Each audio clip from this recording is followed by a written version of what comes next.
Ladies and gentlemen, introducing our 2016 California Wrestling Hall of Fame inductee, Mr. Jamil Kelly.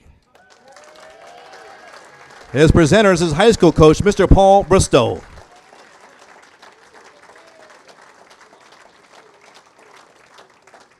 Jamil Kelly was born in Atwater, California, where he attended Atwater High School. He had dreams of becoming a star basketball player. However, that came at an abrupt end as a high school freshman standing just 4 feet, 11 inches tall, and weighing only 95 pounds.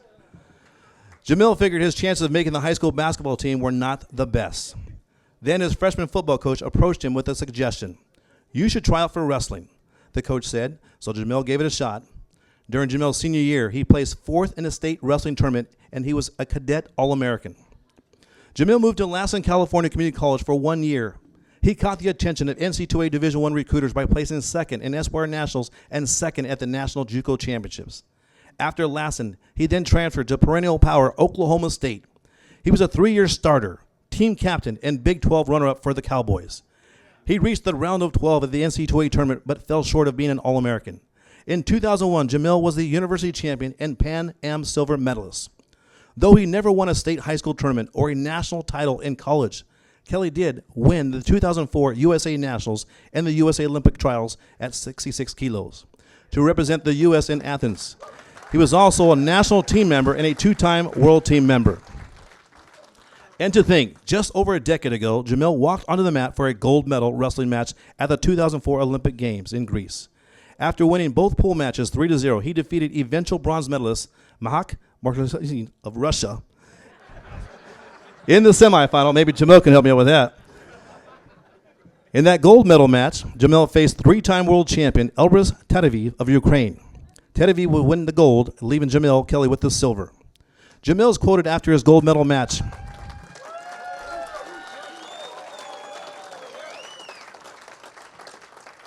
Jamil is quoted after his gold medal match. "Obviously, I was disappointed with the match. Tatayev did a great job. I wanted to win, but looking back, I was fortunate to be an Olympian, and I was able to come home with a medal." After competing, Jamil went on into coaching. As a coach, Jamil has served as an assistant at Harvard, Cal Poly, and North Carolina State. He is currently the associate head coach at Stanford University, where he has a pair of junior world medalists, Joey McKenna and Nathan Butler, on the roster at Stanford. In addition, Jamil is a top international coach working with freestyle athletes for the Titan Mercury Club, and he's an assistant at the Olympic Training Center in Colorado. Jamil is a man who is always encouraging kids to believe in their dreams. When Jamil's doing camps and clinics, he delivers a message that resonates with wrestling people and beyond. Jamil is quoted, "I will share my story with people, and hopefully it can motivate and inspire some of them.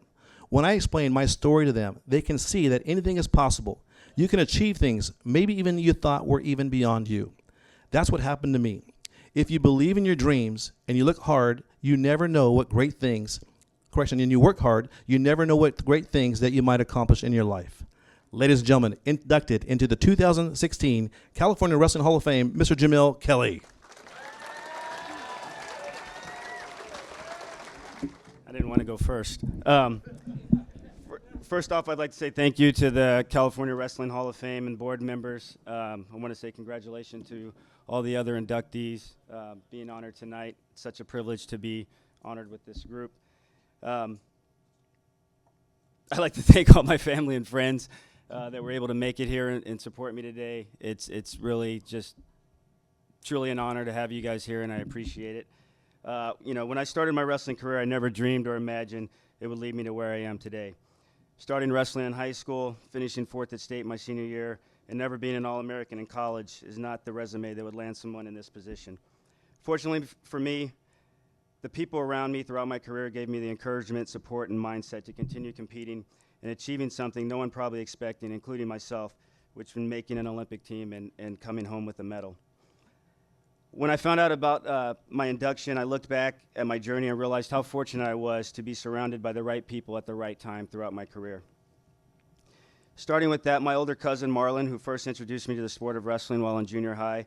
While attending some of his matches and practices, the coaches would always try to talk me into giving wrestling a try, in which my response was, "I can't, it's during basketball season." Don Davis, who was my high school wrestling and football coach, who as he previously stated, convinced me at 4'11", 95 pounds that my basketball career was not trending upward and I should give wrestling a try. Paul Bristow and his wife Sherry, who throughout my high school career went above and beyond what a coach should do for you, taking me to tournaments throughout the state, all over the country, and just being there for me whenever I needed them. And it was truly, words can't explain how much that Paul and Sherry did for me, and I really thank you guys more than you'll ever know. My parents for allowing me to go up in the middle of nowhere to Susanville, California, to continue my wrestling at Lassen Community College when there was many opportunities to wrestle closer to home. Rex Branham, Lonnie Knowles, and Joe Arminas, my coaches at Lassen, who showed me what it would take to become a Division I wrestler and provided me the opportunity to compete nationally and show me the abilities that it would allow me to do so. Mark Perry, assistant coach at Oklahoma State at the time, who recruited me and gave me the opportunity to compete at the most storied wrestling program in history. Mark Branch and Pat Smith for not only being great coaches but also great friends throughout my time in Stillwater and to this day. Hardell Moore for taking me under his wing when I arrived in Stillwater, becoming a big brother, a mentor, and great friend to this day. Thank you for helping me through my ups and downs, and for also allowing me to be the godfather of your son and exploiting him on social media.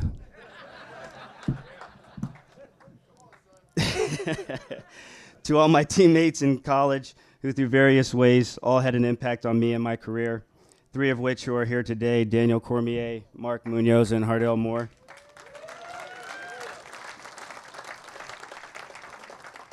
Us three in particular have been through a lot, the highs and lows of sport and of life, and I cherish having them along with me through my journey. John Smith for being a great coach and mentor who believed in me after a subpar college career and allowing me to continue to stay and train at Oklahoma State, believing in me that I had the potential to still do something great. I can't put into words what it meant to have had the chance to not only be coached by Coach Smith, but to still be able to have him as a mentor and a friend. Kerry Colat for giving me the opportunity to travel with him to Sydney as his training partner for the Olympic Games in 2000. If it wasn't for Kerry giving me that opportunity, I don't know if I would have continued to wrestle and be here today. Having not achieved anything in college as far as being a national champion or All-American, I didn't plan on continuing my wrestling career until Kerry Colat gave me that opportunity, in which opened my eyes to what the Olympic Games and experience was all about. Kevin Jackson, Zeke Jones, James Ravenak, and all my Olympic teammates and coaches, people have just supported me throughout my freestyle career. My journey was one that's not the norm, one that when I look back and realize that the people around me who supported me and encouraged me, even after many setbacks, allowed me to be where I am today. Once again, I want to say thank you and have a good night.